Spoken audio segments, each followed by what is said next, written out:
சிறந்தவர்கள், இந்த திருமந்திரார்த்த நிஷ்டையோட இருக்கக்கூடியவர்கள், அந்த சிஷ்டர்கள் அவர்கள் எப்படி இருக்கா? பவத் பதாப்ஜ சேவ்ய, அந்த ஜனங்கள் எப்படி இருக்கா? சிஷ்டர்கள் எப்படி இருக்கா? தேவரியினுடைய திருவடியை எப்போதும் அந்த தேவரியினுடைய திருவடிக்கு கைங்கரியத்தை செய்து கொண்டே இருக்கிறார்கள். சேவ்ய பவத் பதாப்ஜே, தேவரியினுடைய திருவடி தாமர்களுக்கு சேவ்ய சேவை செய்து கொண்டே இருக்கக்கூடியவர்களாக இருக்கக்கூடிய சிஷ்டர்கள், அப்படிப்பட்ட சிஷ்யர்கள் இருக்காளே அவர்களிடத்தே மனதானது, என்னுடைய புத்தியானது எப்போதும் இருக்கும்படியாக அருள வேண்டும். திருமந்திரார்த்தம் என் நெஞ்சிலே இருக்கும்படியாக நீர் அருள வேண்டும். அந்த திருமந்திரார்த்தத்திலேயே எப்போதும் இருக்கக்கூடியவர்களான பெரியவர்கள் அவா இருக்காளே, அவளினுடைய திருமந்திரார்த்தத்தையே எப்போதும் அதையே எப்போதும் அனுசந்தானப்படுத்துகிறார். அதன்படியே எப்போதும் வாழ்ந்துருக்கார். என்ன பண்ணிட்டு இருக்கா? அதன்படியே என்னுடைய திருவடிக்கே சேவை செஞ்சுட்டு இருக்கா. அவ இருக்காளோ இல்லையோ, அவளினுடைய போக்கியமான திருவடி தாமர்களிலேயே எப்போதும் சேவையை செய்து கொண்டிருக்கக்கூடியவர்கள், என்னுடைய புத்தியானது எப்போதும் அவர்களினுடைய அனுசந்தானத்திலேயே, அவர்களினுடைய நினைவிலேயே சந்துஷ்டமாக ஆக வேண்டும். ரிஷ்டாஸ்து, எப்போதும் அவர்களினுடைய நினைவால் சந்துஷ்டம் ஆக வேண்டும் என்று பிரார்த்திக்கிறார். நீர் ஆக்கி அருள வேண்டும் அப்படின்னு பிரார்த்திக்கிறார்.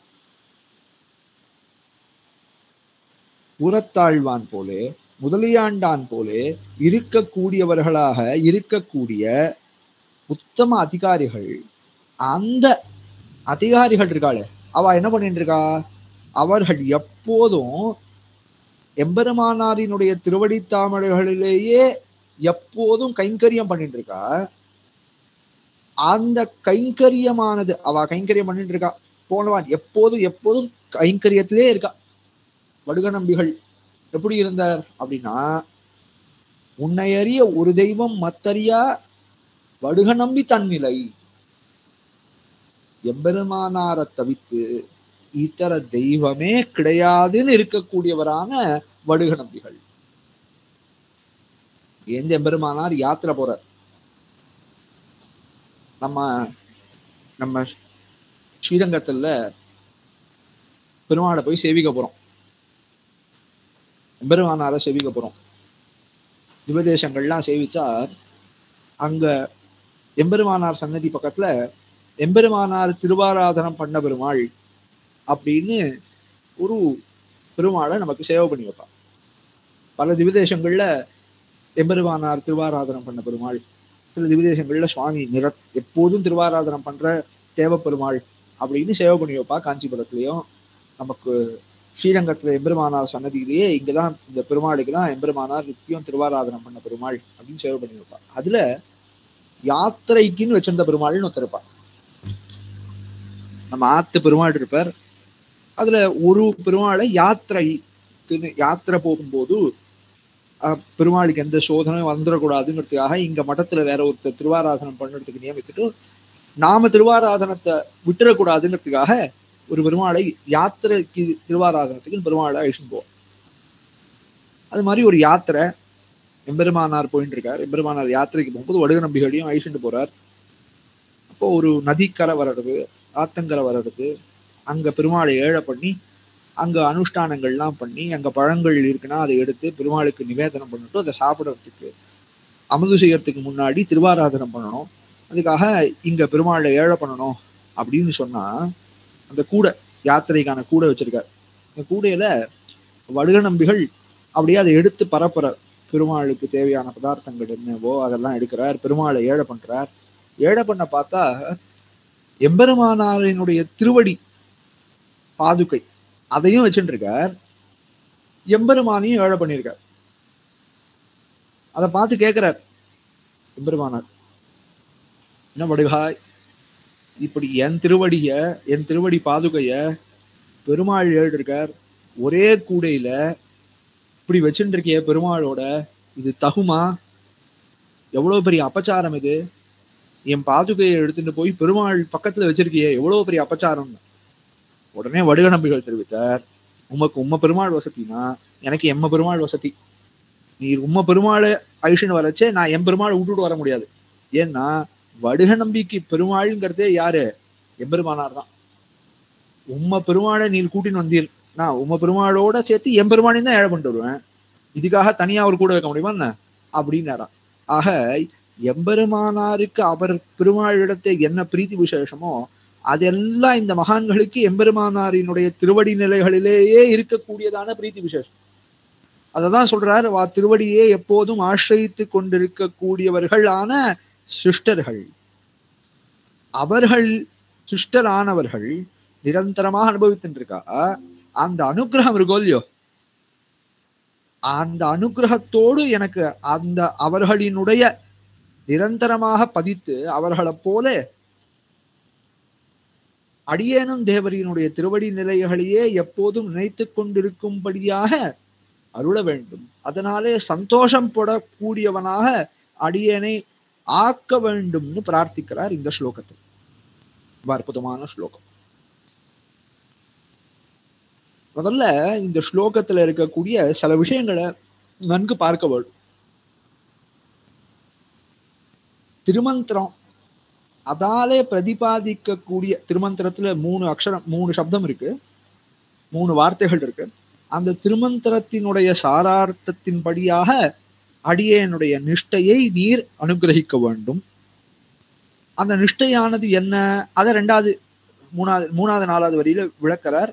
எம்பெருமானார் திருவடியிலேயே எப்போதும் கைங்கரியம் செய்யும்படியாக இருக்கக்கூடிய சிஷ்டர்கள் இருக்கா, அந்த நிலைக்கு அடியனை ஆர்க்க வேண்டும். அவர் ரொம்ப சந்தோஷப்பட்டு இருக்கா. நாம் அனுபவித்தோம்னா 4000 திவ்ய பிரபந்தங்களிலேயே எல்லா பிரபந்தங்களுமே மதுரகவி ஆழ்வார் பாடிய கண்ணினும் சிறுத்தாம்பு, திருவரங்கத்தன முதனார் பாடிய ராமானுஜ முத்தந்தாதி, இந்த 2 பிரபந்தத்துலதான் நிறைய இறந்த காலத்து வார்த்தைகள் வரும். மேவினேன் அவன் பொன்னடி மேய்மையை, தேவு மத்தறியேன் குருகூர் நம்பி. எல்லாரிடையும் ஸ்லோக புஸ்தகங்கள் இருக்கணும். அப்படி இல்லைன்னா ஸ்லோக புஸ்தகங்கள் அனுப்புறேன். இந்த ஸ்லோகங்கள் தமிழ்லையும் அதோட பிரதிகள்லாம் இருக்கு. அவசியம் நித்தியான சந்தானத்துல வச்சுக்க வேண்டியதான ஸ்லோகங்கள். எம்பெருமானார் எதிராஜ வம்சத்திய போல ஒரு எம்பெருமானாரினுடைய அனுகிரகத்தை எல்லாம் சம்பாதிக்க கூடியதான ஸ்தோத்திரங்களே கிடையாது. இதோடைய தனியனே அப்படிதான் அமையிறது. எம்பெருமானாரினுடைய அனுகிரகத்துக்கு எல்லாரையும் பாத்திரபூத்தர்கள் ஆக்குவதே, அதை ஆக்கிறதுக்காகவே மணவாள மாமுனிகள் பண்ணின ஸ்லோகம்னு தான் தனியனே சொல்லப்படுது. அதை எல்லாரும் அனுபவிக்க வேண்டும். இப்போ அதுல அந்த இறந்த காலத்துல வரும். என்ன இறந்த காலத்துல வரும்? ஆழ்வார் என்ன சொல்றார்? கூவிக்கொள்ளும் காலம் இன்னும் குறுகாதோ, கூவிக்கொள்ளும் காலம் இன்னும் குறுகாதோ அப்படின்னு இருக்கா ஆழ்வார். பணிகண்டாய் சாமாரே, நீ எனக்கு அனுகிரகத்தை கொடுக்க வேண்டாமா? ஒரு சில இடங்கள்ல இறந்த காலத்துல பாசுரங்களும் வரும். எல்லாரையும் விட்டுட்டு என்னிடத்தை எம்பெருமான் கூடினான்லாம் நம்மாழ்வார் பாசுரம் பாடியிருக்கார். ஆனாலும் அதாவது அல்பமாக இல்லாமல் ரொம்ப பூரா பிரபந்தம் பூரா பார்த்தோம்னா அல்பமாக 1-2 இடத்துல பெத்து விட்டேன்னு எல்லாம் இருந்தா கூட, அனுகிரகத்துக்கு பாத்திர பூத்தரானேன்னு இருந்தா கூட, பெரும்பாலான இடங்களில அனுகிரகம் வேணும், அனுகிரகம் வேணும், அனுகிரகம் வேணும்னு இருக்கும். யதிராஜ வம்சத்தி போல எம்பெருமானார் பரமா சாதிக்கிற கிரந்தங்கள்ல இது முடிக்கும் போதே எம்பெருமானார் என்ன அனுகிரகிக்கிறார் அப்படின்னு தான் முடிக்கிறார். பட் இந்த ராமானுஜ முத்தந்தாதி கணினு சுல்தாம்பு போல இருக்கக்கூடிய கிரந்தங்கள்ல மேவினேன் தேவு மத்தறியேன், எனக்கு அனுகிரகத்தை எல்லாம் ஆழ்வார் அனுகிரகித்தார், எம்பெருமானார் என்னை ஆளாக்கினார் அப்படின்ற மாதிரியாக இறந்த காலத்தையே, அதாவது அனுகிரகத்துக்கு பாத்திரபூத்தர்கள் ஆகிவிட்டோன்ற மாதிரியாகத்தான் இருக்கும். ஏன்னா அந்த அளவுக்கு எம்பெருமானாரினுடைய அனுகிரகங்கிறது ரொம்ப வசதியானது. மணவாள மாமுனிகள் ஆர்த்தி பிரபந்தத்துல சொல்றார், தென்னரங்கர் தமக்காமோ தேவியர் ஹட்காமோ சேனையர்கோன் முதலான சூரியர்கட்காமோ அருள் மாறி மன்னிய மாறன் அருள் மாறி தமக்காமோ யாரால அனுகிரகிக்க என்னுடைய பாப்பம் இருக்கு. ஒரு ஒரு ஒரு பெரிய தராசு தட்டு இருக்கு. அனுகிரகத்தை ஒரு பக்கம் வச்சுப்போம், பாப்பத்தை ஒரு பக்கம் வச்சுப்போம். இந்த பாப்ப ரொம்ப குரூரமான பாப்பம் இருக்கு, ரொம்ப குரூரமான பாப்பம். அப்ப என்ன ஆகும்? இந்த பாப்பத்தினுடைய வலிமை ரொம்ப பெருசா இருக்கும் இல்லையோ. இந்த பாப்பத்தை பொறுத்து கொள்ளணும்னா அந்த அதற்கு சதுருஷமான தயை இருக்க வேணும் இல்லையா? இந்த பாப்பம் ரொம்ப பெருசா போயிட்டே இருக்கு. அப்போ என்ன ஆகும்? இந்த பாப்பத்துக்கு சதுருஷமான தயை இருந்தா மட்டும்தான் இந்த பாப்பத்தினுடைய வெளிப்பாடு, இந்த பாப்பத்தினுடைய விளைவை போக்க முடியும். சக்தி மட்டும் இல்ல, சக்தியா எம்பெருமானுக்கு இல்லாத சக்தியா கிடையவே கிடையாது. ஆனா தயை, கருணை ரொம்ப முக்கியம் இல்லையோ. அந்த கருணை இந்த பாப்பத்தை நாமளே சொல்றோம், இந்த தப்பு பண்ணா இது பரவாயில்லப்பா, இந்த தப்பு தான் பண்ணியிருக்கான், அதனால இதுக்கெல்லாம் போய் கோச்சுக்கலாமா அப்படின்னு சொல்றோம். இதுவே வேற ஒரு பெரிய தப்பு பண்ணியிருந்தா என்ன சொல்றோம்? இவ்வளவு பெரிய தப்பு பண்ணியிருக்கான், அவனை போய் விடலாமா அப்படின்னு சொல்றோமே. ஏன்? அவ்வளவு பெரிய கருணை இல்லை, அதான உண்மை. அவ்வளவு பெரிய கருணை இருந்தா அந்த தப்பை கூட பொறுத்துக்கிறவா இருக்கா. இப்ப கருணை என்பது ரொம்ப முக்கியமானது, பாபத்தை போக்கிக்கிறதுக்கு, பாபத்தை பொறுத்துக்கிறதுக்கு. அப்ப அதை கேட்கிறார் மனோரமாமுனிகள், யாரால பொறுக்க முடியும் என்னுடைய பாபத்தை? எம்பெருமானால முடியுமா? அவனுடைய கருணை கடல்னு கொண்டாடணும். அந்த கருணைய கடலை காட்டிலும் என்னுடைய பாபம் பெருசா இருக்கு. எம்பெருமான காட்டிலும் எம்பெருமான் நாட்டி பிராட்டி அவளுடைய கருணை பெருசு. அப்போ அவளால பொறுத்துக்க முடியுமா? அவ கருணைக்கும் மிஞ்சி போனதா இருக்கு நான் பண்ற பாப்பங்கள். சரி, அப்ப ஆழ்வார், ஏன்னா அந்த குரு பரம்பரை அப்படியே இறங்க இறங்க இறங்க கருணை இன்னும் அப்படியே மிஞ்சி வளர்ந்துட்டே இருக்கும். ஏன்னா எம்பெருமான் கருணையோடு சேர்ந்து அதோட பெருசா பிராட்டி கருணை வர்றது. அடுத்து வரவருக்கு எம்பெருமான் கருணையும் பிராட்டி கருணை ரெண்டும் அளவு மிஞ்சி போய் மொத்தமா அவ ரெண்டு பேரோட கருணை இவருக்கு வந்துடுறது. அதனால அப்படியே விஞ்சுட்டே இருக்கு குரு பரம்பரைன்னா. யாரால பொறுத்துக்க முடியும்? மணவாழ இவரால, மத்த நித்தியசூரிகள் இருக்கா, சேன முதலியா இருக்கார், அவரால் பொறுத்துக்க முடியுமா?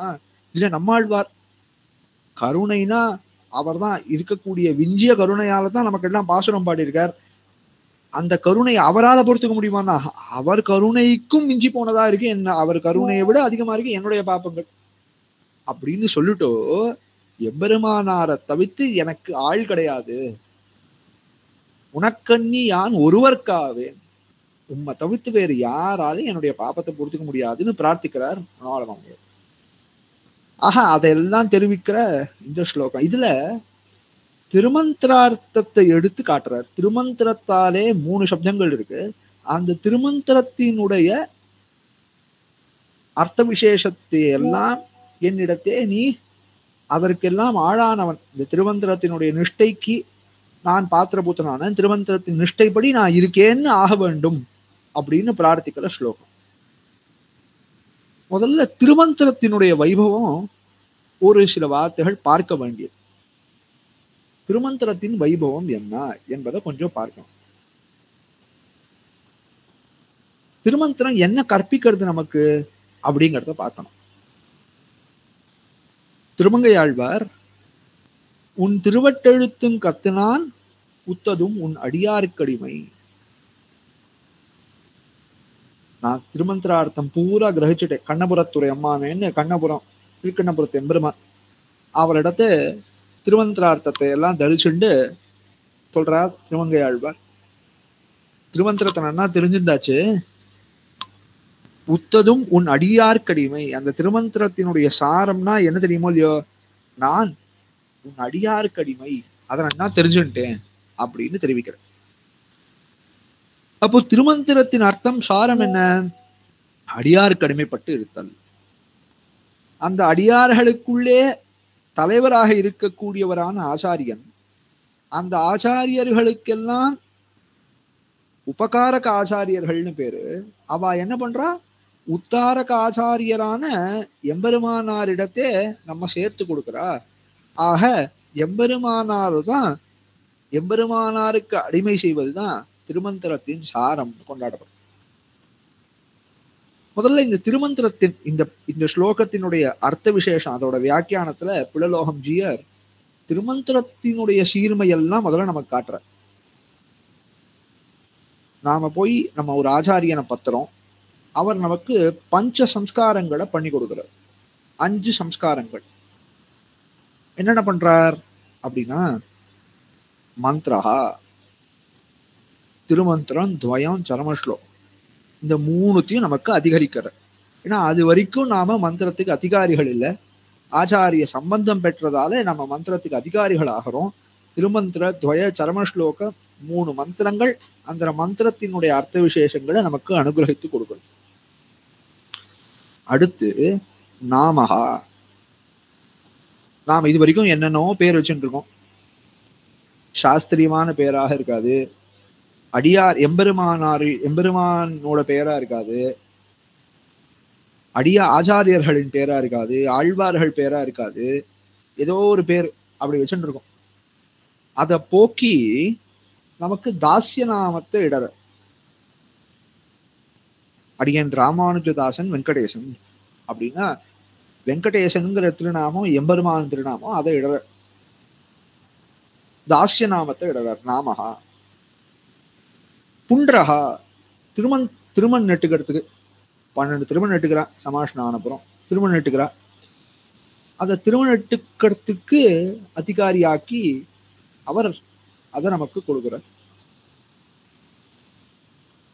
அடுத்து நமக்கு சம்ஸ்கார சங்கு சக்கர லாஞ்சனத்தை பண்ணி விடுறார். கடைசியாக யாகஹா, திருவாராதனம் பண்ணறதுக்கு அதிகாரியாக்கி திருவாராதனத்தை சொல்லியும் கொடுக்கிறார். இப்போ ஆச்சாரியர்கள்லாம் இத ஒரு காலம் பண்றா, ஒரு சில மட்டங்கள்ல இத நியமே நடந்து கொடுத்து கொண்டிருக்கா. இதுதான் இந்த 5 விஷயத்தான் பஞ்ச சம்ஸ்காரம்னு சொல்லப்படுறது. அதுல முக்கியமானது முதலானது மந்திரம், திருமந்திரம், துவயம், சரமஸ்லோகத்தை நமக்கு அதனுடைய மூலத்தையும் அதனுடைய அர்த்தம் என்னங்கிறதையும் நமக்கு காட்டி கொடுக்கிறார் நம்ம ஆச்சாரியர். ஏன்னா மந்திரம் என்பது அது இப்போ எல்லாருக்கும் இப்ப தெரியறது என்னன்னா,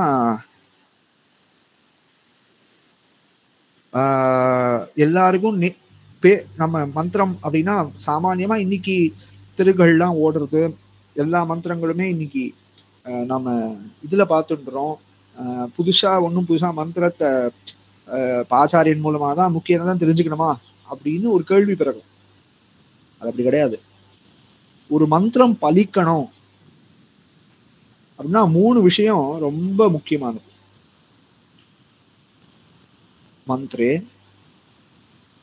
மந்திரே தத் தேவதாயாஞ்ச ததா மந்திர பிரதே குரௌ த்ரிஷு பக்தி சதாகாரிய சாகி பிரதம சாதனம்.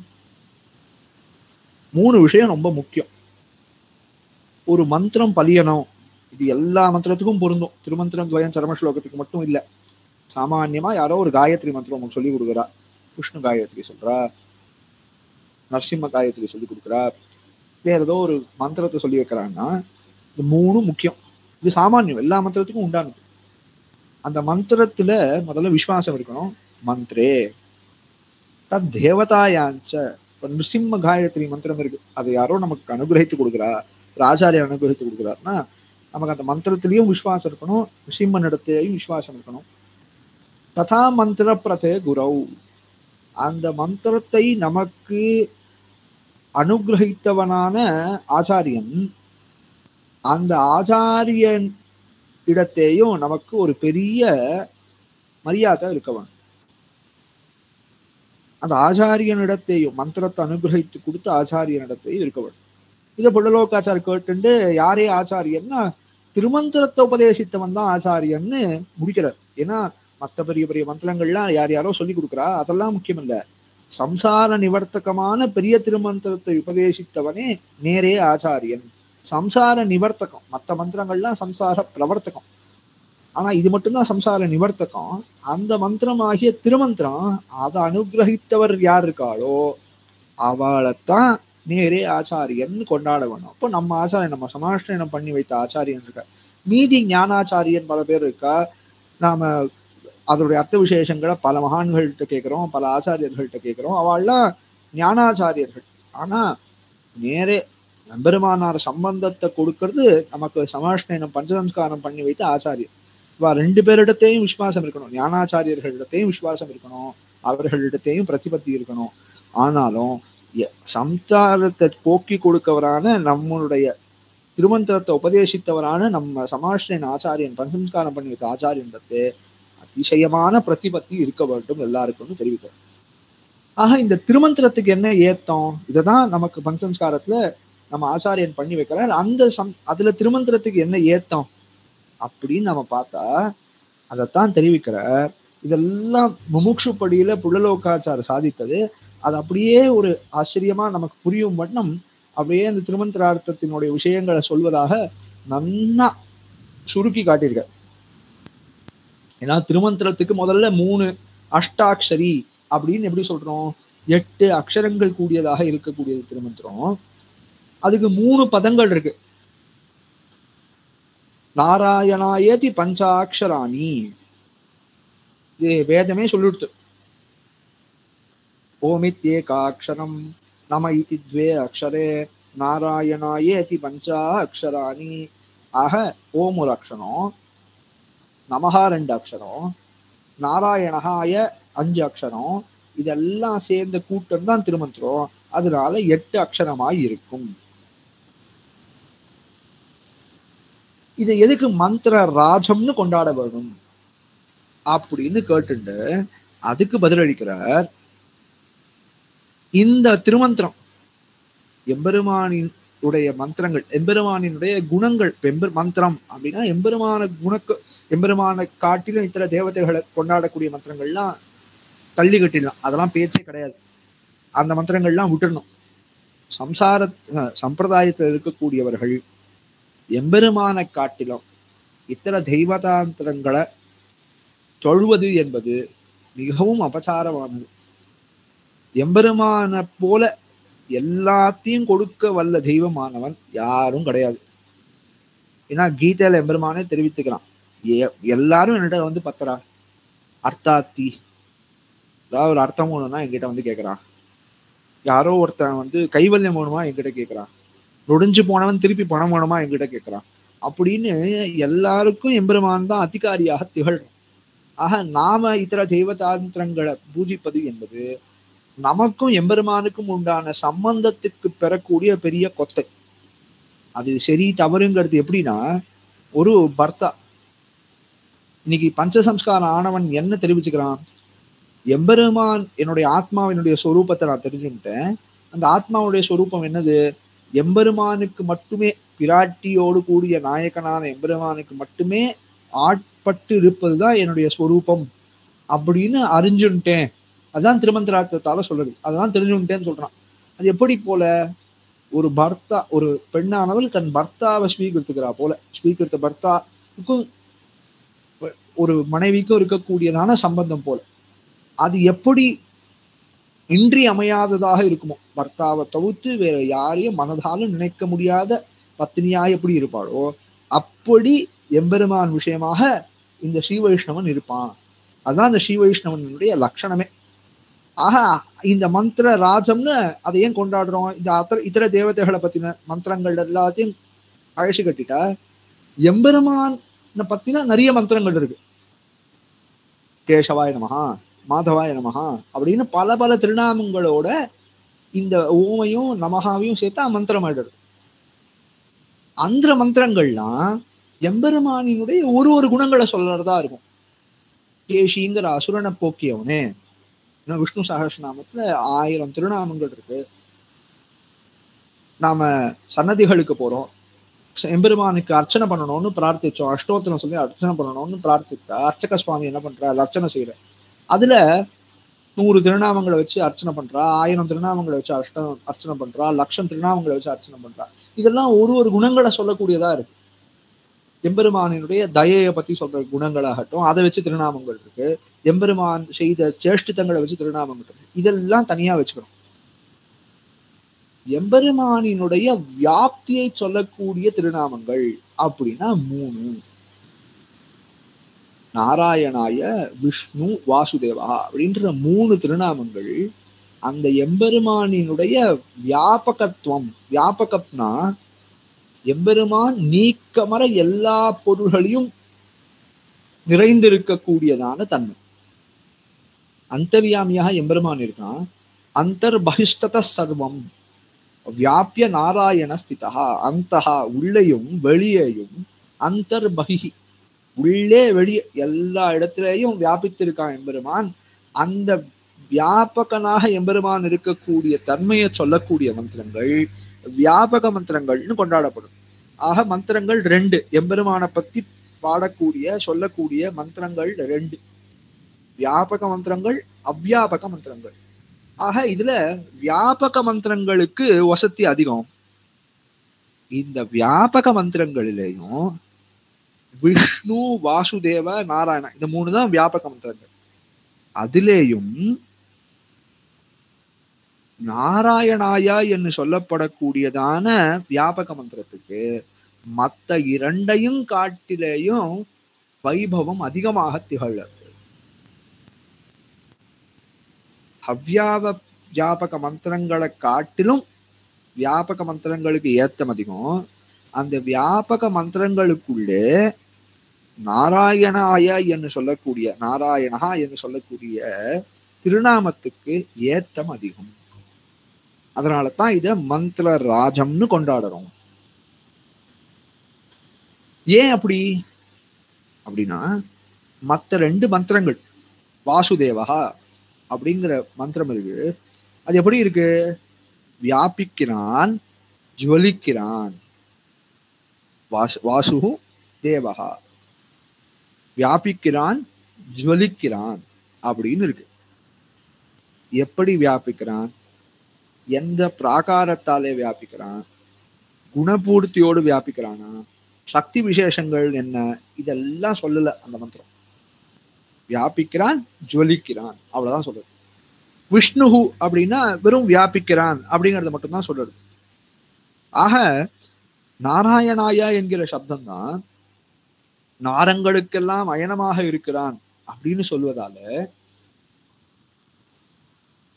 நாராகா அப்படிங்கிற சப்தத்தினுடைய அர்த்தத்தை எல்லாம் நாம பார்த்தா அவனுடைய சக்தி விசேஷங்கள் என்ன என்பதெல்லாம் தெரிய வர்றது, அவனுடைய வியாப்தி பிரகாரம் என்னன்னு தெரிய வர்றது, இந்த வியாப்தியினுடைய சம்பந்தம் எல்லாம் தெரிய வர்றது, பூர்ணமாக இருக்கக்கூடிய அர்த்த விசேஷங்கள் எல்லாம் தெரியப்படுவதாலே மற்ற ரெண்டு மந்திரங்களை விட இந்த மந்திரத்துக்கு ஏத்தம் அதிகம். அஷ்டாட்சராட்சிய மனுராஜா, அதனாலதான் இதுக்கு ராஜகா மனுராஜகா, மந்திரத்துக்குள்ளே ராஜாவானது என்று சொல்லப்படுறது.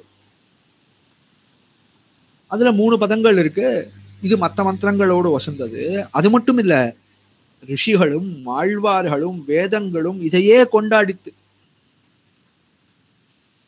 வேதங்கள் எவ்வளவு இடத்துல இந்த நாராயண திருநாமத்தை கொண்டாடி இருக்கு. விஷ்ணு வாசுதேவ நாமத்தை விட பல இடங்கள்ல நாராயண மந்திரத்தை எடுத்து கொண்டாடி இருக்கு. ந பிரம்மா, ஒரு காலத்துல ஏகோகவை நாராயணகா ஆசித்து ந பிரம்மா நேஷானகா, ஒரு காலத்துல எம்பெருமான் நாராயணன் மட்டுமே இருந்தான், மற்ற தேவதைகள் பிரம்மா என்ன, ஈஸ்வரன் என்ன, சிவன் என்ன, இவர்கள் எல்லாம் இல்ல அப்படின்னு சொல்லக்கூடிய இடங்கள்லயும் நாராயண திருநாமத்தை தான் எடுத்தது. ஆக வேதங்களும் ரிஷிகளும் நாராயணியம் என்ன, விஷ்ணு சகஸ்ரநாமம், பேர் விஷ்ணு சகஸ்ரநாமம், ஆனா நீ நாராயணன் என்கிற திருநாமத்தை ஜபித்தா விமுக்த துக்காக சுகினோ பவந்து, இருக்கக்கூடிய துக்கங்கள் எல்லாம் போய் சுகத்தை நீ அனுபவிப்பாய் அப்படின்னு சொல்றது. ரிஷிகளும் ஆழ்வார்களும், ஆழ்வார்கள் இந்த சப்தத்தை எப்படி கொண்டாடிருக்கா? மணிவண்ணா நாராயணாவோ மணிவண்ணா நாகனையாய், முதல்ல ஆரம்பிக்கவே இது பிரியத்தினுடைய ஆரம்பிக்கும் போதே நான் கண்டு கொண்டேன் நாராயணா என்னும் நாமம்னு ஆரம்பிக்கிற. செல்வநாராயணன் என்ன சொல் கேட்டலும் என்னால் நம்மாழ்வார். இது மாதிரி இந்த திருநாமத்தை ஆழ்வார்கள் எல்லாரும் கொண்டாடி இருக்கா. ஆக இந்த திருநாமம், இந்த மந்திரத்துக்கு மந்திர ராஜம்ங்கிற பதம் ஏன் வருது? அர்த்த புஷ்டியாலே அர்த்தங்களை நன்னா சமயக்கு தெரிவிக்கிறது, பூர்ணமாக தெரிவிப்பது, அது ஒரு காரணம். ரெண்டாவது, வேதங்கள் ரிஷிகள் ஆழ்வார்கள் எல்லாரும் இந்த அஷ்டாட்சரியாகிய மந்திரத்தையே அவர்கள் எடுத்து கொண்டாடி உள்ளார்கள்.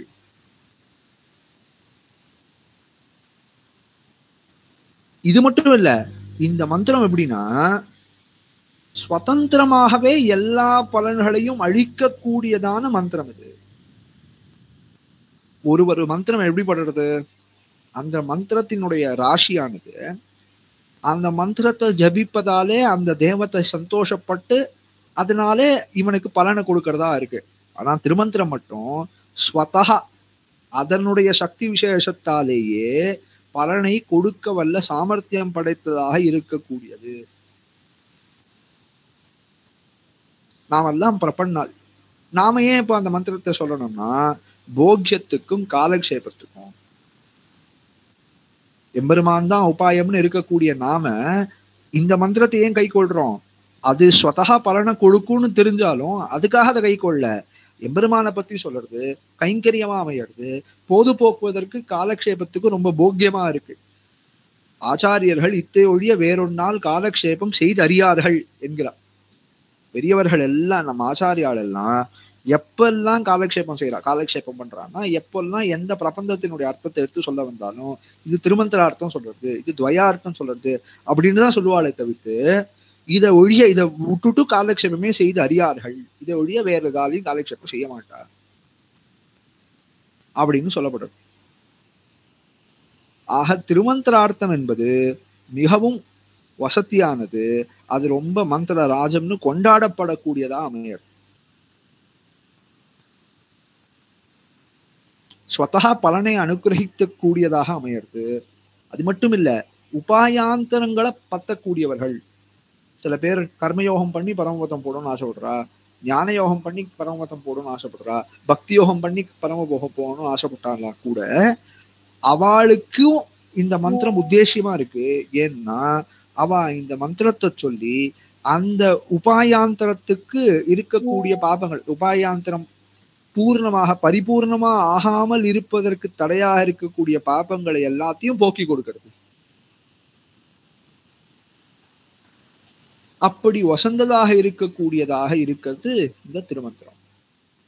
அப்ப இந்த திருமந்திரத்தினுடைய அர்த்தம் என்ன? 3 பதத்தால கொடுக்கக்கூடிய அர்த்தம் என்னன்னா ஆகாரத்ரயம். என்ன தெரிவிக்கிறது அப்படின்னா ஆத்மாவினுடைய அனன்யாருக சேஷத்துவம், அனன்ய சரணத்துவம், அனன்ய போக்யத்துவம். 3 விஷயம் ரொம்ப முக்கியம். இந்த ஆத்மாவுக்கு 3 ஆகாரம், அதாவது அனன்யார்ஹத்துவம், 3 அருகத்தை இல்லாத தன்மை. இந்த பதம் எப்படி இருக்குன்னு பார்க்கணும். அனன்யார்ஹ சேஷத்துவம், அந்நிய சேஷத்துவம், அனன்யார்ஹ சேஷத்துவம், அந்நிய சரணத்துவம், அனன்ய சரணத்துவம். இந்த ஆத்மாவுக்கு எம்பெருமான் நாராயணன் ஸ்ரீமன் நாராயணன் தவித்து இந்த எம்பெருமான் இந்த ஆத்மா இதெல்லாம் ஒரு நாம இன்னைக்கு ஏதோ போய் இதெல்லாம் பத்திக்கிறோம் புதுசா எடுத்துக்கிறோம்னு இல்ல. இதெல்லாம் ஆத்மாவினுடைய உண்மையான ஸ்வரூபம். இந்த திருமந்திரார்த்தத்தை தெரிஞ்சுக்கிறதே நம்ம இதுதான் அதனுடைய ரியாலிட்டின்னு காட்டுறோமே தவிர்த்து இதை நம்ம புதுசா இன்னைக்கு சம்சம்ஸ்காரம் ஆயிடுத்து, இன்னைக்குதான் நமக்கு அனன்யார்ஹத்துவம் வளருது, அனன்ய சேஷத்துவம் வளருது, அனன்ய போகியத்துவம் வளருதான்னா கிடையாது. ஆனா இதெல்லாம் ரொம்ப நாளா இருக்கிறது. இந்த ஆத்மாவினுடைய காலாந்தரம், காலம் ஆரம்பிச்சு ஆத்மா நித்தியமாக இருக்கும்படியாலே ஆத்மா எத்தனை காலம் இருக்கோ அத்தனை காலமும் இது 3 உண்மை. எந்த 3 உண்மை? எம்பெருமான் ஸ்ரீமன் நாராயணனை தவித்து வேறு யாருக்கும் இவன் சரணம், வேற யாருக்கும் அடிமைப்பட்டவன் அப்படின்னு சொல்வதற்கு அருகத்தை இல்லாதவனாக அமைகிறான். அந்நிய சரணத்துவத்துக்கு அருகத்தை இல்லாதவனாக அமைகிறான். அந்நிய சேஷத்துவத்துக்கு, சேஷத்துவம் அடிமைப்பட்டிருத்தல், எம்பெருமானத்தை வைத்து சரண்யம் வேற யாரையோ உபாயமாக பத்துறானா அருகத்தை கிடையாது. அனன்ய போக்கியத்துவம், எம்பெருமான் நாராயணனை தவித்து வேறு யாருடைய போக்கிய வஸ்துவாகவும் இவன் இருப்பதற்கு அருகத்தை இல்லாதவனாக அமைகிறான். இது எப்படி இந்த பதம் எப்படி அமர்ந்திருக்குன்னு நம்ம முதல்ல பார்க்கணும். அனன்ய சரணத்துவம். இது எப்படி சொல்லணும்? எம்பெருமான் நாராயணனுக்கே இவன் சரணமாக இருக்கக்கூடியவன் அப்படின்னு சொன்னா, எம்பெருமான் நாராயணன் இருக்கான், அவனுக்கு சரணமாக இவன் இருக்கிறான் அப்படின்னு சொல்லணும். அப்படி சொல்லல அது. அப்படி சொன்னா என்ன ஆகும்னா, யாரோ ஒருத்தர் வாசிக்கும் போது, ஓ அப்படியா, நான் எம்பெருமானுக்கு சரணப்பட்டிருக்கேன், வேற ஒரு தேவதைக்கும் சரணப்பட்டிருக்கேன். என் முதலாளி இருக்கார், அவருக்கு சரணப்பட்டிருக்கேன், அவருக்கு சேஷப்பட்டிருக்கேன் அப்படின்னு வச்சுக்கலாமே. சாஸ்திரம் வந்து நாராயணனுக்கு, ஸ்ரீமன் நாராயணனுக்கு இவன் சரணப்பட்டவன், ஸ்ரீமன் நாராயணனுக்கு இவன் சேஷப்பட்டவன் அதோட நிறுத்திருந்தது அப்படின்னா, மற்றவாளுக்கும் சேஷப்பட்டிருக்கேன், மற்றவாளுக்கும் சரணப்பட்டிருக்கேன்னு சொல்ல முடியும். இதுக்காக என்ன சொல்லிடுத்து சாஸ்திரம்? இல்லப்பா, பிரதானம் என்னன்னா எம்பெருமானுக்கு சரணப்பட்டிருக்கணும். முக்கிய பிரதானம் மற்றவாளுக்கு சரணப்படாமல் இருப்பது. அந்நிய சேஷத்துவத்துக்கு அருகத்தை இல்லாதவன். அந்நிய சேஷத்துவம் பண்ண மாட்டான், பண்ணாம இருக்கணும் அப்படி சொல்ல, அருகத்தையே கிடையாது. அருகத்தையே கிடையாதுன்னா என்ன அர்த்தம் அப்படின்னா, நம்ம எல்லாம் இப்ப வழக்குல இந்த சொல் ரொம்ப மாறிடுது. அருகத்தை கிடையாது அப்படின்னு சொன்னா எப்படி ஆயிடுச்சுன்னா, ஓ அவர் ரொம்ப தாழ்ந்தவர்னு சொல்றோம். அப்படி இல்லை இங்க அர்த்தம். அருகத்தை என்பது வசந்தவாளும் தாழ்ந்த காரியத்தை பண்றதுக்கு அருகத்தை கிடையாதுன்னு அர்த்தம். ஒரு ஆபீஸ் இருக்கு, ஒரு அலுவலகம் இருக்கு. அலுவலகத்துல ரொம்ப முதலாளி ஒருத்தர் இருக்கார், அந்த முதலாளியோட குமாரர் ஒருத்தர் இருக்கார். அவர் அந்த அலுவலகத்துக்கு வரார் அப்படின்னா, அந்த அலுவலகத்துல அப்படியே வந்துட்டே இருக்கும்போது குரு ரொம்ப சாமான்யமா அங்க இப்பதான் வேலைக்கு சேர்ந்த ஒரு பையன் இருக்கான், இப்பதான் ஒருத்தர் இருக்கார். அவர் எப்ப வேணா இந்த அலுவலகத்தை விட்டு போலாம், எப்ப வேணா வருவார், அந்த மாதிரி ஒருத்தர் இருக்காருன்னா, அவருக்கு ஒரு இருக்கு எங்கேயோ கடை நிலையில. இவன் போய் அங்க உட்காருவானா? இல்ல, நேரா அப்பாவை பார்க்க போவான். அப்பா எங்க உட்காந்துருக்காளோ அவளுக்கு எதிர்க்க உட்காருவான், அப்பா திருவடியில உட்காருவான். இதுதானே உட்காரணும். அப்ப அவன் இங்க வந்து உட்கார்ந்தானா உனக்கு உட்காரத்துக்கு அருகதை இருக்கா அப்படின்னா, இவன் தாழ்ந்தவன்ற அர்த்தத்தோட கிடையாது. இவன் ரொம்ப வசந்தவனாக இருக்கிறபடியாலே இவன் அந்த காரியத்தை பண்ணறதுக்கு இவனுக்கு அருகத்தை கிடையாதுன்னு அர்த்தம். ஆக எம்பெருமான் ஸ்ரீமன் நாராயணனுக்கே அடிமைப்பட்டு இருக்கும்படியான இவன் ஜகத்துக்கெல்லாம் காரண வஸ்து. இந்த திருமந்திரத்துல என்று சொல்லப்படக்கூடியது அதுதான் சப்தத்துக்கு காரணம். அதை வச்சு சொல்றார், அவன் தான் பரம ரக்ஷகன், எல்லாத்துக்கும் ஜெகத்காரண வஸ்து. அப்படி இருக்கக்கூடிய அந்த எம்பெருமானுக்கே அடிமைப்பட்டு இருக்க வேண்டிய இந்த ஆத்மா போய் வேற யாருக்கா அடிமைப்படுறதுக்கு யோக்கியத்தை இருக்கா? அதுக்கு அது எவ்வளவு வசந்தது, போய் தாழ்ந்த ஒரு காரியத்தை செய்யறதுக்கு யோக்கியத்தை இருக்கா? நம்ம பெரியவாள் இப்பெல்லாம் இல்ல, இப்ப அந்த வழக்குல அந்த சப்தமே மாறிடுது, அருகத்தைங்கிற சப்தமே. நான் பெரியவாள்லாம் இருக்கா, பா உன் அருகத்தைக்கு இதெல்லாம் பண்ணலாமாப்பா அப்படின்னு கேட்பா. நாம ஏதாவது ஒரு தாழ்ந்த காரியத்தை செய்ய போறோம் அப்படின்னா, உன் அருகத்துக்கு இதெல்லாம் செய்யலாமா அப்படின்வா. அதாவது உனக்கு அருகத்தை இருக்கா இதெல்லாம் செய்யறதுக்குன்னா என்ன அர்த்தம்? நீ ரொம்ப வசந்தவன், இதெல்லாம் பண்ணலாமான்னு அர்த்தம். அது மாதிரி எம்பெருமான் ஸ்ரீமன் நாராயணனை தவித்து வேறு யாருக்கும் இவன் அடிமைப்பட்டு இருப்பதற்கு தகுதி படைத்தவன் அன்னு. அந்த அதாவது நாங்க இந்த ஆங்கிலத்துல இந்த சட்டங்கள்லாம் விதிக்கிறாள், அங்கெல்லாம் என்ன பண்ணுவான்னா, அதை ரொம்ப எதுல ரொம்ப முக்கியத்துவம் காட்டுறதுன்னு சொல்லுவா, எம்பசைஸ் அப்படின்னு சொல்லுவா. அதை எப்படி பண்ணுவான்னா, இப்ப பண்ணக்கூடாதது அதுல ரொம்ப முக்கியத்துவம் கொடுக்கணும் அப்படி எம்பசைஸ் இருக்கணும்னா, அதுல நாட் அப்படிங்கிறதுல ரொம்ப முக்கியத்தை கொடுக்கலாம். இது வந்து இந்த சட்டத்துப்படி பண்ணலாம், அப்படி இது பண்ணணும் அப்படின்னா இது பண்ணலே கூடாது, இது ஆகவே ஆகாதுன்னா அவ இதுல பண்ணணுங்கிறத சொல்ல மாட்டா, இது பண்ணவே கூடாது அப்படிங்கிறதுல அவளுடைய முக்கியத்துவம் இருக்கும். அதே போல இங்க எப்படின்னா, அந்நிய சேஷத்துவம், அனன்ய சேஷத்துவம், அனன்யார்ஹ சேஷத்துவம், அந்நிய சேஷத்துவத்திற்கு அருகத்தை இல்லாதவனாக இருக்கிறான் இவன். அதுதான் இந்த திருமந்திரத்தாலே பிரதிபாதிக்கப்படுறது. எம்பெருமானுக்கே சேஷப்பட்டு இருக்கணும், எம்பெருமானுக்கே சரணம், எம்பெருமானை தவிர்த்து வேறு யாரையும் நாம சரண்யனாக எடுத்து கொள்ளக்கூடாது, எம்பெருமானினுடைய போக்யத்துக்கே ஆட்பட்டு இருக்க வேண்டியது இந்த ஆத்மாவினுடைய ஸ்வரூபம். ஆக இந்த மூணையும் பிரதிபாதிக்கிறது திருமந்திரம். அப்போ உடனே கேள்வி வரும், இந்த மூணையும் பிரதிபாதிக்கிறதுன்னு சொல்றேன், இது எல்லாத்தையும் எடுத்துன்னு போய் எம்பெருமானார் இடத்துன்னு சொல்றேன், இது எப்படி சேரும்? திருமந்திரம் என்ன சொல்லிட்டு, எம்பெருமானை தவிர்த்து அனன்யார்ஹத்துவம், வேற யாருக்கும் ஏதாவது ஒரு காரியம் பண்ணுறதுக்கு அருகத்தையே இல்லை அப்படின்னு சொல்லிட்டு அதோட முதல் அனன்யா அதனுடைய நிஷ்டை எனக்கு வரணும்னு மணவாள மாமனிகள் பிரார்த்தித்துண்டு அந்த நிஷ்டையை எப்படி காட்டுறார், அந்த நிஷ்டைங்கிறது என்னன்னு காட்டுறார். தேவர் திருவடி இருக்கோ இல்லையோ, அந்த திருவடியில போய் மணவாள மாமனிகள் என்ன சொல்றார், திருமந்திரத்தினுடைய அர்த்தத்தை பார்த்தேன், அந்த திருமந்திரத்தினுடைய 3 வார்த்தையால சொல்லப்படக்கூடியதான அர்த்தங்கள் எல்லாம் எனக்கு பொழிய வேண்டும், எனக்கு நிச்சயமா அமைய வேண்டும்.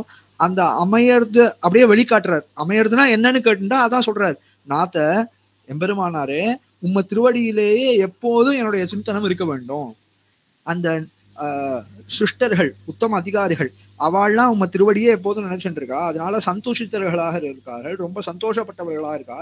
அதே போல அடியனையும் நீர் ஆக்கி அருள வேண்டும்னு பிரார்த்திக்கிற அடியன்.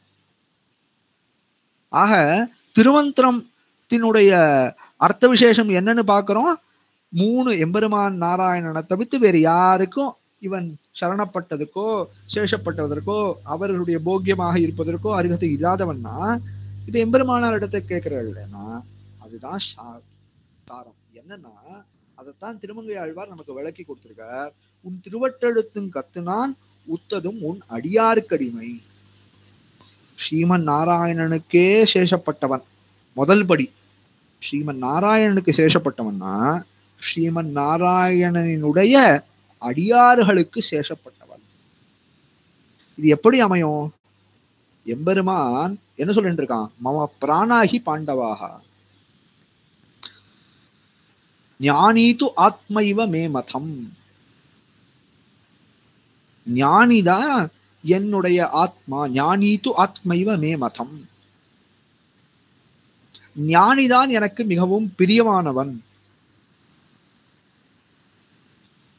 பரத ரிஷபா, ஞானிதான் எனக்கு ரொம்பவும் பிரியமானவன். மம பிரியகா, ஞானீது மம பிரியகா, எனக்கு ரொம்ப பிரியமானவன் தெரிவிக்கலாம்.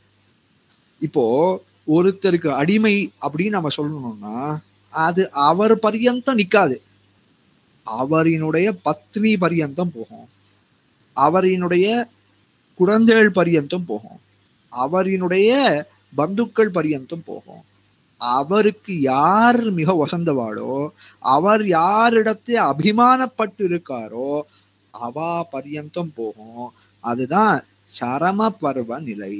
திருமந்திரார்த்தத்தை தெரிஞ்சுட்டு இருக்கேன், அதனால என்ன பண்ண போறேன், எம்பெருமானை தவிர்த்து வேறு யாருக்கும் நான் ஆளாக மாட்டேன் அப்படின்னா அது முதல் நிலை.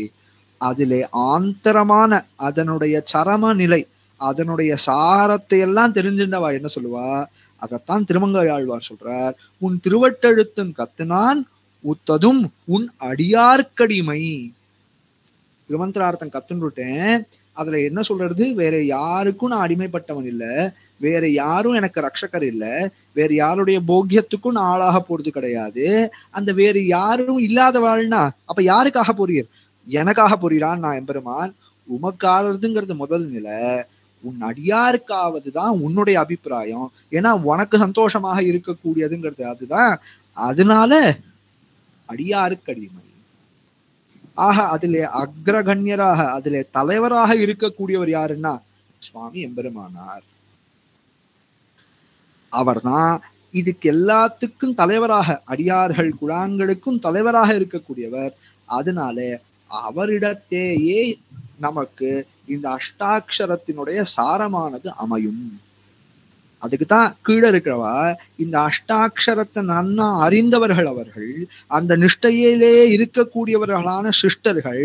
அவா எப்படி இருக்கா, உம்ம திருவடியே எப்போதும் பத்தி கொண்டிருக்கா, அதனாலே சந்தோஷமாக இருக்கக்கூடியவர்களாக இருக்கா. அப்படிப்பட்ட நிலையை எனக்கு நீர் அருள வேண்டும் என்று பிரார்த்திக்கிறார் இந்த ஸ்லோகத்தாலே.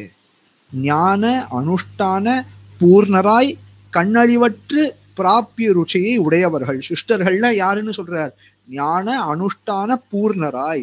ஞானம் என்ன, அதுக்கு அனுகுணமான அனுஷ்டானம் என்ன, இது ரெண்டுத்திலையும் பூர்ணராய் இருக்கக்கூடியவர்கள். கண்ணழிவற்ற பிராப்பிய ருச்சியை உடையவர்கள். கண்ணழிவற்றன்னா ஐயோ ஒரு குறை சொல்லிட முடியாது. ஒருத்தர் திருஷ்டி வைக்கணும்னா திருஷ்டி எப்படி வைப்பா, கண்ணழிவுன்னா என்ன அர்த்தம், திருஷ்டி வைக்கிறது அப்படின்னு ரொம்ப சாமான்யமா புரிஞ்சுக்கணும்னா அது எப்படி வைப்பா, என்னதான் இருந்தாலும் அவர் அந்த விஷயத்த பண்ணலையே, என்னதான் இருந்தாலும் அவ இந்த விஷயத்த பண்ணலையே அப்படின்னு சொல்லுவாள். அதெல்லாம் சொல்ல முடியாத மாதிரி கண்ணழிவற்ற ஒரு குறை சொல்லிட முடியாது. ஒரு ஒருத்தர் பார்த்தாலுமே இவ்வளவு வசந்தவரா இருந்தா அவளுக்கு ஒரு குத்தம் சொல்லிட முடியுமா? அப்படி இருக்கக்கூடிய பிராப்பிய ருச்சியை உடையவர்கள், அந்த எம்பெருமான் விஷயமாகவும் எம்பெருமானார் விஷயமாகவே இருக்கக்கூடியவர்கள், பிராப்பிய ருச்சியை உடையவர்கள். அவர்கள்தான் முதல்ல. அவர்ல யாரு அக்ரஹணி? அவள் உள்ள யாரு? புறத்தாழ்வான் போலே, முதலியாண்டான் போலே, வடுகநம்பிகள் போலே, கிடாம்பியாச்சான் போலே இப்படி இருக்கக்கூடியவர்கள். இவா எப்படி அனுபவித்துக் கொண்டே இருக்காளோ அது போலே அடியேனுக்கும் நீர் அனுகிரகத்தை புரிய வேண்டும்னு பிரார்த்திக்கிறார் இந்த 5வது ஸ்லோகத்தாலே. அஷ்டாட்சராக்கிய மனுராஜ பதத்ரயார்த்த நிஷ்டாம் மமாத்திர விதராய யதீந்திரநாத சிஷ்டா கிரஹண்ய ஜனசேவிய பவத்பதாப்ஜ ரிஷ்டஹஸ்து நித்யம் அனுபூய மமாஸ்ய புத்தி. அடுத்த ஸ்லோகம். இது ஏன் அமையாமல் போறது? நான் இதுல நாத்தஹா என்ன சொல்லிட்டார், நீர் தான் எனக்கு அனுகிரகிக்க வேண்டும், நீர் ஏன் எனக்கு அனுகிரகிக்க வேண்டும், நீர் ஏன் நாத்தன். ஆர்த்தி பிரபந்தத்துல பல இடத்துல சொல்லிட்டார். அன்னை முலையும், அதாவது ஒரு குழந்தைக்கு உடம்பு முடியல, மாத்திரை சாப்பிடறதுக்கு மருந்து சாப்பிடறதுக்குலாம் அருகதை கிடையாது. அது என்ன பண்ணும்? தாயாரனுடைய பாலை கொண்டுதான் அதனுடைய மாத்திரை அதனுடைய சௌரியத்துக்கெல்லாம் காத்துட்டு இருக்கும். அதே போல வயிற்றுல இருக்க ஒரு குழந்தை தாயார் மாத்திரை மருந்து சாப்பிட்டாதான் இந்த குழந்தைக்கு சௌரியங்கள் ஏற்படும். அதைத்தான் சொல்றார். அதே போல எப்படி தாய் தன்னுடைய அன்னை முலையூனருந்தி தன் செய்யுடைய நோயை தவிராளோ, அன்னை எதிராஜா எனக்கா நீ செய்தால் உனக்கு ஒரு தாழ்வோ உரை அப்படின்லாம் பிரார்த்திக்கிறார். அதைத்தான் இங்க நாத்தகா, நீர் எனக்கு தலைவனாக இருக்கக்கூடியவர், நீர் தான் எனக்கு நாயக்கனாக இருக்கக்கூடியவர், எனக்கு எல்லாமாக இருக்கக்கூடியவர், நீர் எனக்கு ஆக்கி கொடுக்க வேண்டும்னு பிரார்த்தித்தார் இந்த 5வது ஸ்லோகத்துல. 6வது ஸ்லோகம் அதை கேட்கிறார். ஏன் தெரியுமா இது நடக்காமல் போறது? இப்போ நீர் கூறத்தாழ்வான் போலே, முதலியாண்டான் போல, வடுகநம்பிகள் போலே இருக்கா. அவ எப்படி இருக்கா? எல்லா காலமும் பெருமானாரேனே இருக்கா. ஆனா நான் எப்படி இருக்கேன்? அவருக்கு மணவாள மாமணிகள் வஸ்துதா இந்த மாதிரி கிடையாது. நம்மெல்லாம் தெரிஞ்சு சொல்ல வேணுங்கிறதுக்காக இதை சொல்றார். அல்பாபி மேன பவதீய பதாப்ஜ பக்தி சப்தாதிபோக ருச்சிர் அன்வகம் ஏததேஹா மத் பாபமேவஹி நிதான மமுஷ்ய நான்யத் தத் வாரயாரிய யதிராஜ தயைக சுந்தோ. எப்படி இருக்கு தெரியுமா? நான் இவ்வளவு நேரம் என்ன பிரார்த்தித்தேன்? கூறத்தாழ்வான் நிலை வேணும், அவ எப்படி சந்துஷ்டித்தர்களா இருக்காளோ அப்படி ஆகணும் அப்படின்னு நான் பிரார்த்தித்தேன். உடனே இப்ப கேள்வி, அவ எப்படி இருக்காளோ அவளுடைய, நமக்கு எல்லாருக்கும் என்ன ஆசை இருக்குன்னா, புண்ணியஸ்ய பலம் இச்சந்தி புண்ணியம் ந கரோதி மானுஷா. ரொம்ப சௌரியமா இருக்கணும்னு ஆசைப்படுறோம், அதுக்கான கிருஷி பண்ணுறதுக்கு நமக்கு காரியம் இல்லை. இப்போ அவர் கேட்கிற, அது திருப்பி எம்பெருமானார் இவரிடத்தை ஒரு சம்வாதம் கேட்கிற மாதிரி ஒரு விஷயம் என்ன கேட்கிற மாதிரி இருக்கு. நான் அப்படியா, உம்முடைய நிலை எப்படி இருக்கு? அதை கூறத்தாழ்வான போல ஞான அனுஷ்டானங்கள்லாம் சேர்ந்திருக்கிறா அப்படின்னு கேட்டா அவர் சொல்றார், என்னுடைய நிலை ரொம்ப துர்லபமா, என்னுடைய நிலை ரொம்ப கிரூரமானதாக இருக்கு. ஹா, ரொம்ப வருத்தப்பட்டு, சம்ஸ்கிருதத்துல ஹா அப்படிங்கிற சப்தம் ஒரு கவி பிரயோகப்படுத்தினான்னா, ஐயோ என்ன துர்லபம், என்ன துக்கம், என்ன நீச்சமா போயிடுது, இவ்வளவு கஷ்டப்பட்டு போயிடுது அப்படின்னு ஒரு கவி சொல்லணும்னு நினைச்சான்னா ஹா அப்படின்னு சொல்லுவா. ஹந்தன் கீழே இவரே தெரிவிக்க போற. ஆனா ரொம்ப கஷ்டப்பட்டு, ஐயோ இவ்வளோ இதுவா இப்படி இருக்கே அப்படின்னு ஒரு குரூரமா இருக்கிறது, ரொம்ப கூச்சமாக இருக்கிறது, ரொம்ப மோசமா இருக்கக்கூடிய நிலைமையச்சே வார்த்தை சொல்ல வேண்டியது ஹா. அவர் சொல்ற என் நிலை எப்படி இருக்கு தெரியுமா? ரொம்ப சொல்ல முடியாத மாதிரி, ரொம்ப வெக்கமா இருக்க மாதிரி இருக்கு. ஏன்னா அல்பாபி பவதீய தேவரீருடைய திருவடித்தாமர்கள், பவதீய பதாப்ஜ பக்திகி, தேவரீருடைய திருவடியிலே இருக்கக்கூடியதான பக்திகி அல்பாபி மேன, ரொம்ப அல்பமாக இருக்கு.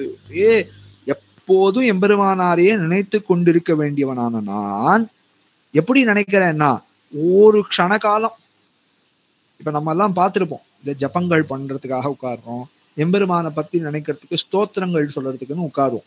இந்த உட்காரும் போது என்ன ஆகும்னா, மற்ற நினைவுகள் எல்லாமே, அதாவது உலக நிர்வாகங்கள் பூரா, யாருக்கு எவ்வளவு ரூபாய் கொடுக்கணும், யாருக்கு என்ன ஆச்சு, அவ நமக்கு தொலைபேசியில தொடர்பு கொண்டா, அவள்கிட்ட பேசிட்டோமா, அவ இருக்கா, இவ வந்திருக்கா, அவ நமக்கு கூப்பிடலையே, அப்படி இருக்கக்கூடிய எல்லா நினைவும் அப்பதான் வரும். மற்ற சமயம்லாம் அந்த நினைவே வராது, இந்த சமயத்துலதான் வரும். அதான் தெரிவிக்கிற தேவரி திருவடி தாமர்களில் பூர்ண பக்தி இல்லாதது மாத்திரமன்னிக்கு அல்பமாக அதாவது ரொம்ப ஒரு க்ஷண காலம் எம்பெருமானாரை பத்தி நினைச்சா பல காலம் வேற ஏதாவது பத்தி நினைவுதான் வரும். அல்பாபி மேய எப்படி இருக்கு, ஒரு க்ஷணகாலம் தான் வருது. பவதீய பதாப்ஜ பக்தி ரொம்ப அல்பமா ரொம்ப அஸ்திரமா ஒரு க்ஷணகாலம் வந்து போயிடுது அப்படி இருக்கு. ஆனா மற்ற விஷயம் இருக்கோ இல்லையோ, இதுக்கு விருத்தமான இருக்கக்கூடிய விஷயங்கள் சப்தாதி போக ருச்சிஹி. சப்தாதினா சப்தத்தை போல நமக்கு காது இருக்கு, கண் இருக்கு, வாய் நாக்கு இருக்கு, உடம்பு இருக்கு, மூக்கு இருக்கு. இது மாதிரி அந்த கர்மேந்திரியங்களும் ஞானேந்திரியங்களும் இருக்கு. அதுக்கு இறை போட்டுக்கொண்டே இருக்கக்கூடியதான தன்மை சப்தாதி போகம். நன்னா சங்கீதம் கேட்கணும்னு ஆசைப்படுறான், எம்பெருமான பத்தின சங்கீதம் கேட்கறத காட்டினோம் இத்தர சங்கீதம் நன்னா இனிமையா இருக்க மாதிரி இருக்கு. சாஸ்திரத்துல விதிக்கப்படாத பதார்த்தத்தினுடைய வாசனை ரொம்ப நன்னா இருக்கு. அதனுடைய அந்த வாசனையானது ரொம்ப சௌரியமா இவனுக்கு இருக்கு. இல்ல சாஸ்திரம் எதெல்லாம் சாப்பிடாதுன்னு சொல்லியிருக்கோ அதை வாயில போட்டா ரொம்ப இனிக்கிறது.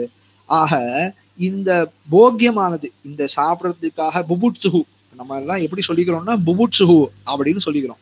போக்தும் இச்சகா, இந்த இந்த கர்மேந்திரியங்கள் ஞானேந்திரியங்களுக்கு இறை போடுவதுதான் இவனுக்கு ரொம்ப அதுல இருக்கக்கூடிய ஆசையானது அப்படியே வளர்ந்துட்டே இருக்கு.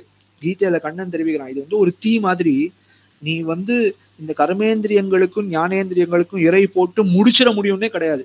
எல்லாம் ஒரு பெரிய தீ இருக்கு, ஒரு அக்னி இருக்குன்னா இந்த அக்னியில எடுத்துட்டு போய் எப்ப அந்த அக்னியை நம்ம போக்க முடியும் அப்படின்னா எல்லாரும் நினைச்சான்னா கொஞ்சோண்டு ஹவிச போட்டா அந்த அக்னி சாந்தமாயிடும் அப்படின்னு நினைச்சா. அப்படி கிடையாது. ஹவிச போட்டா வாங்கிட்டே இருக்கும் வாங்கிட்டே இருக்கும் வாங்கிட்டே இருக்கும், அந்த அக்னி வளர்ந்துட்டே இருக்கும். எத்த போட்டாலும் அந்த அக்னி தீராது இல்லையோ. அது ஜலத்தை கொண்டு அந்த அக்னியை அணைச்சாலுடைய அந்த அக்னி தீராது. அது ஜலம் இதுக்கு விருத்தமானது. இந்த அக்னியில எதெல்லாம் சேருமோ அதை பண்ணிட்டே இருந்தா ஒரு காலத்துல அந்த அக்னி நின்னுமானா நிக்காது. அதே போலதான் இது சப்தாதி போகம். அது எப்படி இருக்கு, அன்வகம் சப்தாதி போக ருச்சி. அந்த சப்தாதி போகத்துல இருக்கக்கூடியதான ருச்சி எப்படி இருக்கு, நிதமும் எப்போதும் அந்த ருச்சியானது எப்போதும் வளர்ந்து கொண்டே இருக்கிறது. சப்தாதி போகத்துல ருச்சி இப்ப எம்பெருமானார் இடத்தே இருக்கக்கூடிய பிரீத்தியானது பக்தியானது ரொம்ப அல்பமா இருக்கு. ரொம்ப அல்பமும் இல்லை, ரொம்ப எப்பயோ ஒரு வாட்டி வந்து போறது, அதை சொல்லவே முடியாது. எம்பெருமானாரை பத்தி உம்மிடத்த பக்தி இருக்குன்னு நான் போய் பேசிட்டு இருக்க மாதிரி என்ன இருக்குன்னு கீழே சொல்ல போறார். எனக்கு எதுவுமே இல்லையே, நான் ஏதோ வாயில சொல்லிட்டு இருக்கேன். எம்பெருமானாருக்கு சரணம்னு என்ன வாயில தான் சொல்லிட்டு இருக்கேன். அது நிஜத்துல இருக்கா இல்லையே.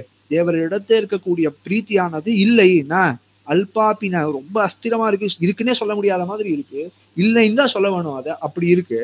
ஆனா சப்தாதி போக ருச்சி, சப்தத்தை இருக்கக்கூடிய போக ருச்சி எப்படி இருக்கு அப்படின்னா அன்வகம் நாள்தோறும் ஏதத்தே வளர்ந்துட்டே இருக்கு, அபிவிருத்தி ஆயிட்டே இருக்கு. ஏதத்தே ஹா ஐயோ என்ன துருளவு என்ன கொடுமை இது அப்படின்னு பிராக்கிற. இது எப்படி இப்படி இருக்கு, இதற்கு என்ன காரணம்? இங்க அகிருத்திய கரணம் கிருத்திய அகரணம் ரெண்டுத்தையும் சொல்லிட்டார். கிருத்திய அகரணம், கிருத்தியம்னா பண்ண வேண்டியவை, அதை பண்ணாமல் இருக்கக்கூடியதான தன்மை கிருத்திய அகரணம். அதுக்கு என்ன காரணம்? எம்பெருமானார் இடத்த பிரீத்தி வளர்ந்துட்டே இருக்கணும், அதுதான் கிருத்தியம். அதுதான் இந்த சம்சாரத்திலேருந்து நம்மளை போக்கடிக்கிறதுக்கான ஒரு பெரிய மார்க்கம். கிருத்தியம் கிருத்திய அகரணம், அதை பண்ணாமல் இருக்கும். அகிருத்திய கரணம், அகிருத்தியம்னா செய்ய வேண்டாதவை. இந்த விரோதிகளிடத்தே சப்தாதி போகங்களிடத்தேயே எப்போதும் மனசை செலுத்தி கொண்டே இருக்கிறது. அதுல இருக்கக்கூடிய ருச்சியானது வளர்ந்துட்டே இருக்கு. இதுக்கு என்ன காரணம்? ஐயோ இந்த கொடுமைக்கு என்ன காரணம் அப்படின்னா மத் பாபமேவகி நிதானம், என்னுடைய பாப்பம் தான் இதுக்கு காரணம். மத் பாபமேவகி நிதானம், இதற்கு காரணம் என்ன, ஹேத்து என்ன? நிதானம் தான் ஹேத்து. இது காரணம் என் பாப்பம். மத் பாபமேவ ஹி, மத் பாபமே மத் பாபமேவ ஏவகாரம் விட்டா அது மட்டுமே அப்படின்னு சொல்வதற்காக சொல்லப்படுறது. மத் பாபமேவ ஹி, ஏன்னா எல்லாருக்கும் தெரியும் இல்லையோ. இப்ப நம்ம யார்கிட்டயோ கேட்கிறோம் என்ன காரணம் அப்படின்னா பாப்பம் தான் அப்படின்னு சொல்றாரு இல்லையோ. அதனால ஹீனா பிரசித்தி. மத் பாபமேவ ஹி நிதானம், இதான் அது காரணம். அதை எனக்கு நீர் போக்கடிக்க வேண்டும். மத் பாபமேவ ஹி நிதானம் அமுஷ்ய நாண்யத்து தத் வாரய. ஆரிய, நீர் பெரிய கருணை கடலாக இருக்கக்கூடியவர், எதிகளுக்கு நாயகனாக இருக்கக்கூடியவர், கருணை மிந்த முக்கக்கூடியவராக இருக்கக்கூடியவர், தயா சிந்தோ கருணை கடலானவாகராக இருக்கக்கூடிய எம்பெருமானாரே, காரே கருணை ராமானுஜா, இக்கடலிடத்தில் ஆரே அறிபவர் நின் அருளின் தன்மை. காரே கருணை ராமானுஜா, கருணை கடலாக இருக்கக்கூடிய எம்பெருமானாரே, நீர் எனக்கு அதை வாரைய, ஆரிய வாரைய, அதை போக்கடிக்க வேண்டும். உன் அருளென்னும் முள்வாளுருவி கிட்டி கிழங்கொடு. என்னுடைய பாப்பத்தை எல்லாத்தையும் என்ன பண்ணினீர், என்ன பண்ணணும், நீர் என்ன பண்ணினீர், உன்னுடைய அருள் தயை அப்படிங்கிற ஒரு அருள் என்னும் முள்வாள் உருவி, வாழை உருவி, உள்வாள் உருவி அது எல்லாத்தையும் போக்கிட்டீர். உன்னுடைய அருள் என்கிற வாழை வச்சுட்டு என்னுடைய பாப்பத்தை எல்லாம் போக்கினீர்னு போக்கணும் அப்படின்னு இங்க பிரார்த்திக்கிறது.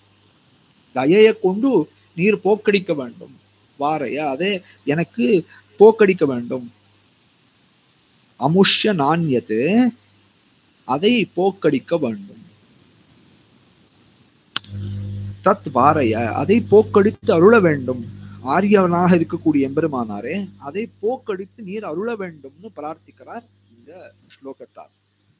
போன ஸ்லோகத்துல அஷ்டாட்சராக்கிய, அதாவது திருமந்திரத்தினுடைய சாரமான அர்த்தமானது தேவர் திருவடியிலேயே பிராவண்யம் மிக்கவனாக இருக்க வேண்டும்னு பிரார்த்தித்தார். அதற்கு அமையாமல் இருப்பதற்கு காரணம் என்ன, அதை இந்த ஸ்லோகத்துல தெரிவித்துண்டு அதை நீர் எனக்கு போக்கடித்து அருள வேண்டும் அப்படின்னு பிரார்த்தித்தார். ஆக இது வரைக்கும் நம்ம 6 ஸ்லோகங்கள் பார்த்திருக்கோம். அல்பாபி மேன பவதீய பதாப்ஜ பக்திஹி சப்தாதிபோக ருச்சிரன்வஹம் ஏததேஹா மத் பாபமேவஹி நிதானம் அமுஷ்யநான்யத் தத் வார யார்ய யதிராஜ தயைக சிந்தோ. தயைக சிந்தோ, கருணை கடலாக இருக்கக்கூடியவரான எம்பெருமானாரே, எதிராஜரே, இந்த பாப்பம் தான் எனக்கு தேவரிடத்தே எனக்கு ஒரு பக்தியை அல்ப காலமும் இல்லாத மாதிரியாக இருக்கக்கூடிய நிலையிலே வைத்திருக்கு. ஆனா சப்தாதிபோக ருச்சியானது அப்படியே வளர்ந்துட்டே இருக்கு, அதை போக்கருள வேண்டும் அப்படின்னு பிரார்த்திக்கலாம்.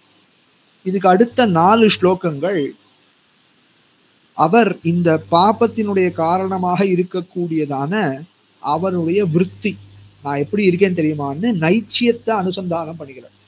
7வது ஸ்லோகம் விருத்தியா பசுர் நரவ புஸ்தூலேருந்து ஆரம்பிச்சு ஹந்த ஹந்தன்னு 10வது ஸ்லோகம் வரைக்கும் நைச்சியானுசந்தானம், நான் எவ்வளவு மோசமானவனாக இருக்கேன்னு சாத்திக்கிறார்.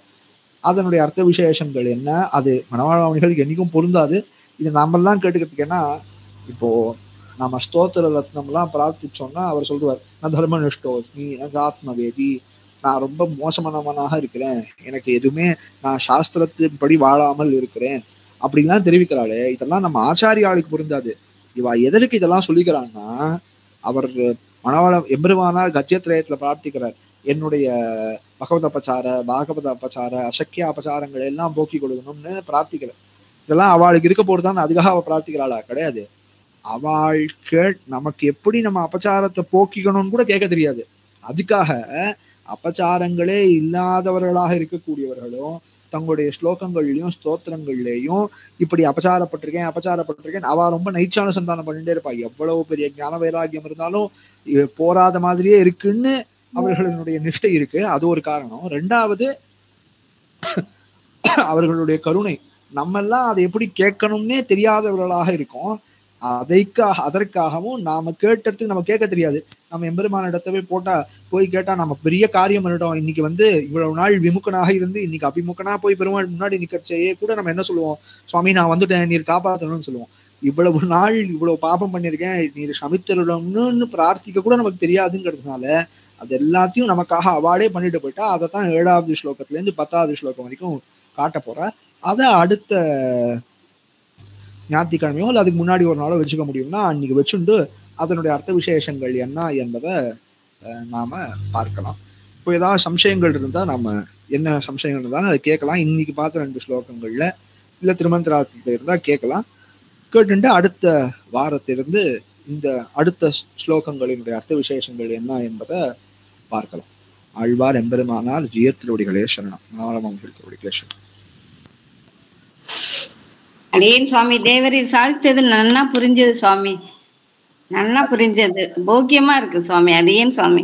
திருவடிகளுக்கு பல்லாண்டு சுவாமி. அடியேன். அடியேன் சுவாமி. ஸ்ரீமதே ராமானுஜாய நமः. அடியேன் சுவாமி. தன்யோஸ்மி சுவாமி. நன்றி திருவடியே சுவாமி. ஸ்ரீமதே ராமானுஜாய நமः. அடியேன் சுவாமி. அடியேன் சுவாமி. ஸ்ரீமதே ராமானுஜன். அடியேன் சுவாமி. திருவடியே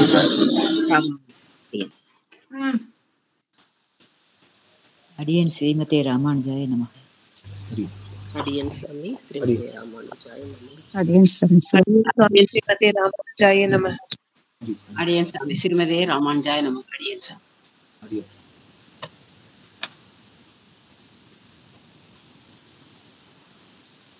அடி